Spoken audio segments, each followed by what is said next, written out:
In this presentation, I will teach you product of sum form, which is an abbreviation for POS form. You have already studied the SOP form, so it will be easy for you to understand. I have taken the same truth table in which we have three variables A, B, C. So the total number of combination will be 2 to the power 3, which gives us 8. I have already written all the 8 combinations and output corresponding to them. Y is the Boolean function that we want to represent as POS form. We have already represented this Y as SOP form. Now we want to represent it in POS form. This we have done, and this we want to do in this presentation. So let's start with it. POS form is used when the output is 0 or low. So let me write this point down. POS form is used when the output is a low or a 0, whereas in case of SOP form we used it when the output is high. So let's see from this truth table for what cases the output is low. For the first two cases the output is low, and for this case the output is low. So there are three cases for which your output is low, so we have to consider these three cases only while writing the POS form. And if the variable is A and it is 0, if the variable is A and it is 0, then we will write it as A, and if it is 1, then we will write it as A complement. This is just opposite to what we have studied in the SOP form. In SOP form we studied if the variable is A and it is 0, we write it as A complement, and if it is 1, we write it as A. This one is for SOP and this one is for POS. So you have to remember this thing. It will be very helpful to you when you write your exam. So let's move to the POS form. Let's write it. The function is Y, and for the first case you can see A is 0, B is 0 and C is 0. So we will write it as A or B or C. And for the second case you can see A is 0, B is 0, C is 1. So A or B or C complement, we have to write it as C complement because it is 1. From here you can see. And for the last case we have A as 0, B as 1, C as 1. Now this we call as this 3 we will call as the max term,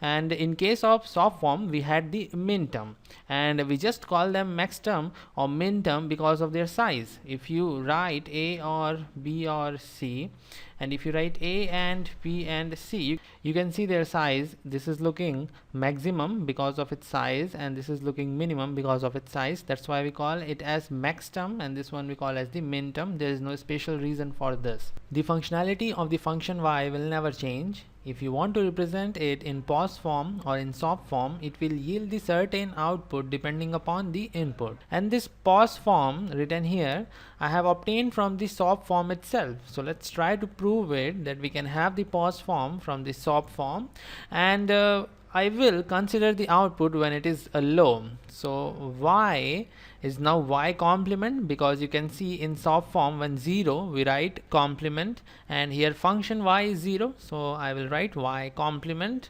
It is 0 for three cases. Let's try to find out the first case in which A is 0, B is 0 and C is 0. So I will write A complement and B complement and C complement, or in this case I have A as 0, B as 0, C as 1. So A complement and B complement and C.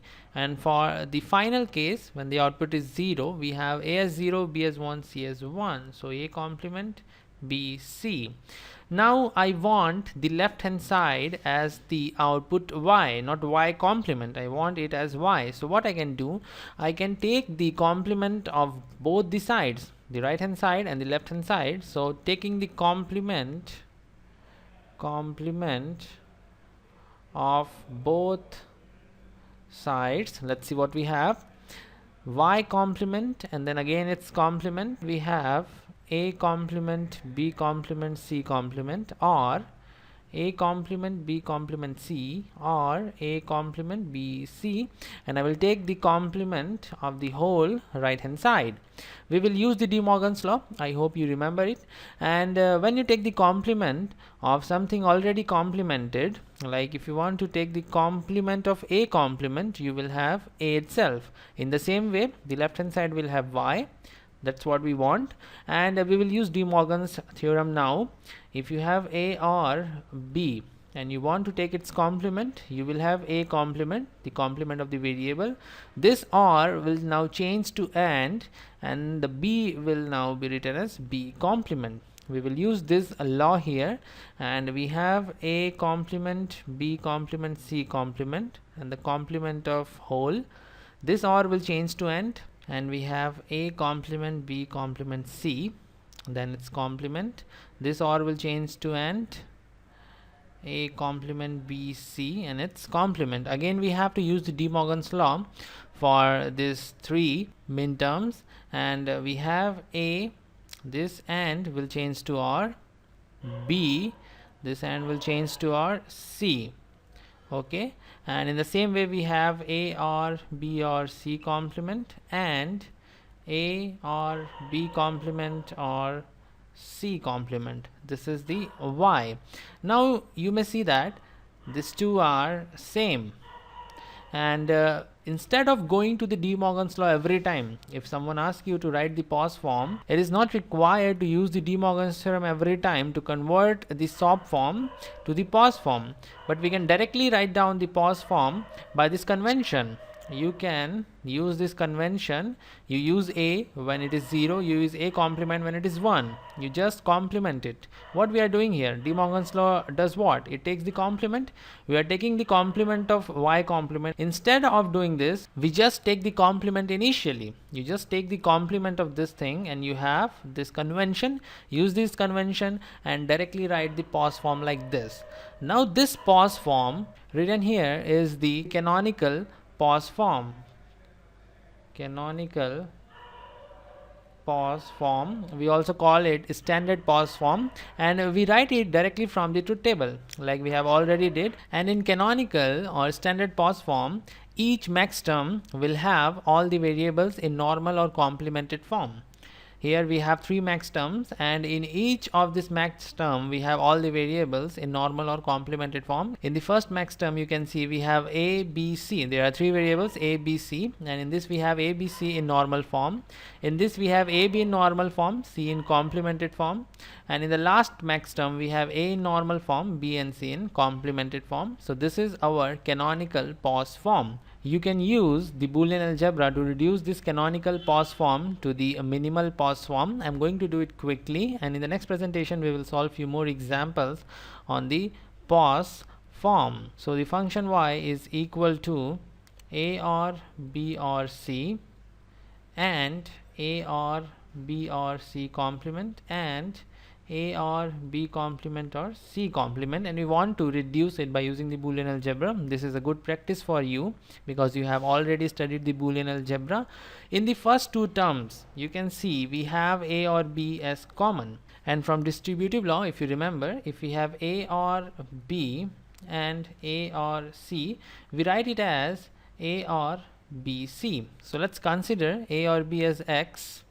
So we have X or C. From here you can see, and we have X or C complement, so it can be written as X or C and, let me slide this board, C complement. So y is equal to X or C and C complement, and from the last max term we have A or B complement or C complement. Now C and C complement is definitely equal to 0, and X or with 0 is equal to X, and X is equal to A or B. So we have A or B, and here we have A or B complement or C complement.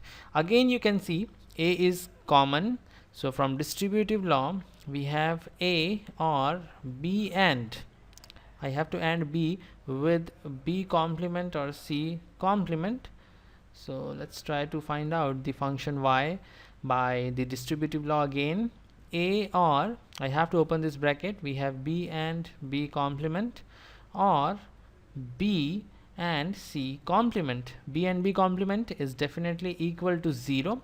So we have A or B and C complement. And again, using the distributive law, we have A or B and A or C complement. So this is the minimal POS form, because in this you can see the first max term, this is max term, and in the first max term C is not there, whereas in the last max term or the second max term, we have only two max terms here, B is not there.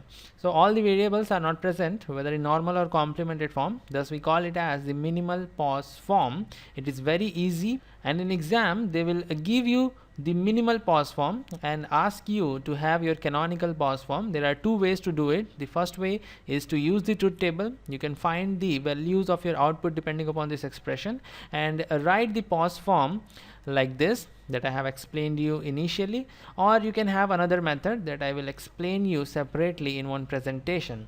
So this is all for this presentation. See you in the next one.